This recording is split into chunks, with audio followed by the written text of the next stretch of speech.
നമസ്കാരം. Euro cup group ഘട്ടം കടന്ന് നോക്കൌട്ടിലെത്തിയിരിക്കുന്നു. 24 ടീമുകളിൽ നിന്ന് 16ലേക്ക് ചുരുങ്ങിയിരിക്കുന്നു യൂറോ കപ്പ്. ഇനി ചെറിയ കളികളില്ല. തോൽക്കുന്നവർക്ക് പുറത്തേക്കുള്ള വഴിയാണ്. ആരാധകരുടെ പ്രിയ ടീമുകളെല്ലാം നോക്കൌട്ട് ഉറപ്പിച്ചതിനാൽ വൻ അട്ടിമറികളിലൂടെ വമ്പൻ ടീമുകൾ കരഞ്ഞു കളം വിടുന്നത് ഈ യൂറോ കപ്പിൽ കണ്ടില്ല. ഗ്രൂപ്പ് പോരാട്ടവും ഇനിയുള്ള സാധ്യതയും നമുക്ക് പരിശോധിക്കാം.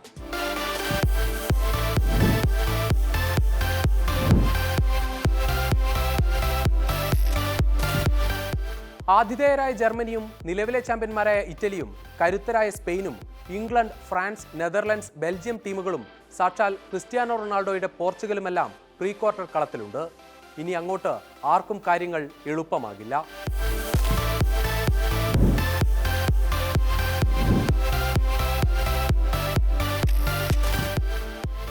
അത്ഭുതങ്ങളൊന്നും സംഭവിക്കാതെയാണ് ഗ്രൂപ്പ് എയിലെ പോര് അവസാനിച്ചത്. ആതിഥേയരായ ജർമ്മനി ഗ്രൂപ്പ് ചാമ്പ്യന്മാരായി. സ്വിറ്റ്സർലൻഡ് രണ്ടാം സ്ഥാനവുമായി പ്രീ ക്വാർട്ടർ പങ്കാളി. മരണ ഗ്രൂപ്പ് എന്നറിയപ്പെട്ട ഗ്രൂപ്പ് ബിയിൽ സ്പെയിൻ നിലവിലെ ചാമ്പ്യന്മാരായ ഇറ്റലിയെ കാഴ്ചക്കാരാക്കി മുന്നിലെത്തി. ഇറ്റലി ഭാഗ്യം കൊണ്ട് മാത്രം ഗ്രൂപ്പ് കടന്നപ്പോൾ അത് ക്രൊയേഷ്യയുടെ നിർഭാഗ്യമായി. അവസാന പോരിൽ ക്രൊയേഷ്യ ഇറ്റലി സൂപ്പർ പോരാട്ടം. ലൂക്ക മോഡ്രിച്ചിന്റെ ഗോളിൽ ക്രൊയേഷ്യ നിശ്ചിത സമയത്ത് മുന്നിൽ. 8 മിനിറ്റ് ഇഞ്ചുറി ടൈമിൽ അവസാന നിമിഷം മാത്രം ബാക്കി നിൽക്കെ സക്കാഗ്നിയുടെ അത്യുജ്വല ഗോളിൽ ഇറ്റലിക്ക് ജയത്തോളം പോന്ന സമനില. ക്രൊയേഷ്യയുടെ മാന്ത്രികൻ ലൂക്ക മോഡ്രിച്ചിന് ഒരിക്കൽ കൂടി യൂറോയിൽ നിന്ന് കണ്ണീരോടെ മടക്കം.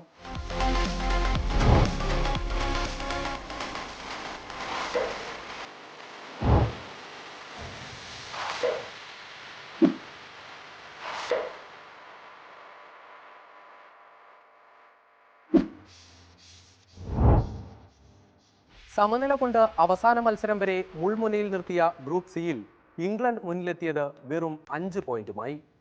ഗ്രൂപ്പിലെ 6-ൽ 5 മത്സരവും അവസാനിച്ചത് സമനിലയിൽ. ഡെൻമാർക്കും സ്ലൊവേനിയയും 3 പോയിന്റുമായി ഒപ്പത്തിനൊപ്പം എത്തിയപ്പോൾ ഭാഗ്യം ക്രിസ്റ്റ്യൻ എറിക്സന്റെ ഡെൻമാർക്കിന് ഒപ്പം നിന്നു. പോയിന്റിലും ഗോൾ ശരാശരിയിലും അടിച്ച ഗോൾ എണ്ണത്തിലും ഇരു ടീമും ഒപ്പത്തിനൊപ്പം നിന്നപ്പോൾ പിന്നെ പരിഗണിച്ചത് ഏറ്റവും കുറവ് മഞ്ഞക്കാർഡ് ലഭിച്ച ടീമിനെ. 2 ടീമിനും ലഭിച്ചത് 6 മഞ്ഞക്കാർഡുകൾ വീതം.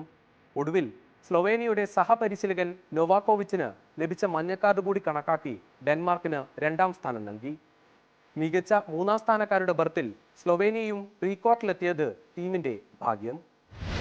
ഗ്രൂപ്പ് ഡി എല്ലാവരെയും ഞെട്ടിച്ചു. ഫ്രാൻസും നെതർലൻഡ്സും ലെവൻഡോസ്കിയുടെ പോളണ്ടുമുള്ള ഗ്രൂപ്പിൽ നിന്ന് ഓസ്ട്രിയ ഗ്രൂപ്പ് ചാമ്പ്യന്മാരായി.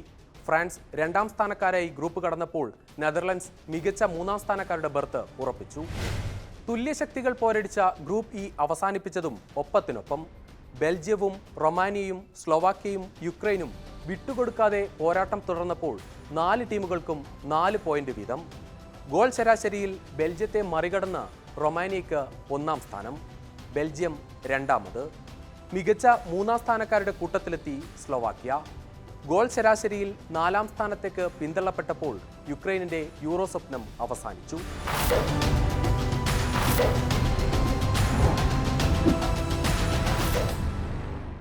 അവസാന പോരിൽ ക്രിസ്ത്യാനോ റൊണാൾഡോയുടെ പോർച്ചുഗലിനെ തകർത്ത് ജോർജിയ നോക്കൌട്ട് ഉറപ്പിച്ചതാണ് ഒരുപക്ഷെ ഈ യൂറോ കപ്പ് കണ്ട ഏറ്റവും വലിയ അട്ടിമറി.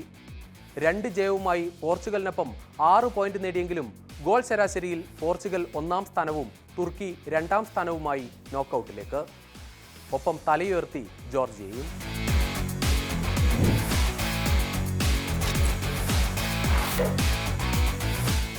ഇനി പ്രീ ക്വാർട്ടർ പോരാട്ടങ്ങളിലേക്കാണ്.